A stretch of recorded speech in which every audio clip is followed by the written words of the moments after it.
Insérer une image, c'est aussi savoir l'insérer dans un texte. Insérer une grosse icône comme ça, bon, c'est bien, mais c'est pas forcément très élégant, c'est pas très pro. Bon, on va essayer d'en faire autre chose. Donc si on la sélectionne et qu'on la bouge, on veut la mettre dans le texte, par exemple, pour que ça fasse un petit effet. Là, bon, c'est pas forcément très joli, c'est bon.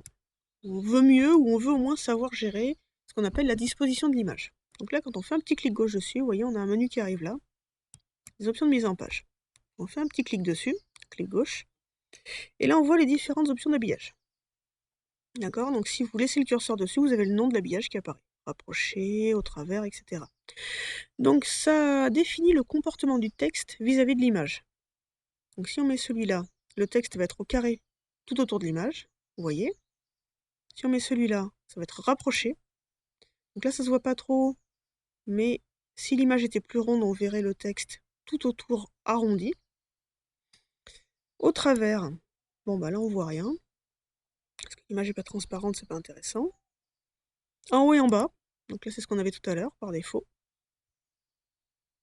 Derrière le texte, alors derrière le texte, ça peut être sympa pour faire ce qu'on appelle un filigrane, ou pour faire un fond. Ok, donc là l'image elle est bien trop nette, bien trop colorée, donc on voit pas grand chose. Mais bon, le principe est là.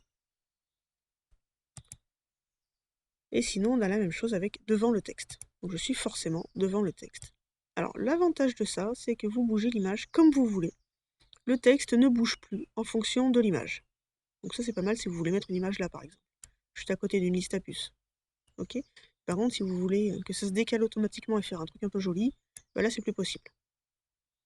Donc nous par exemple on va la mettre là. Hop.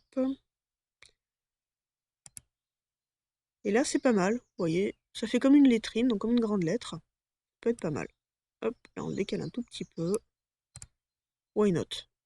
Vous voyez, on a le logo Firefox, ça habille. L'image est en lien avec le thème. Au niveau communication, on est au top.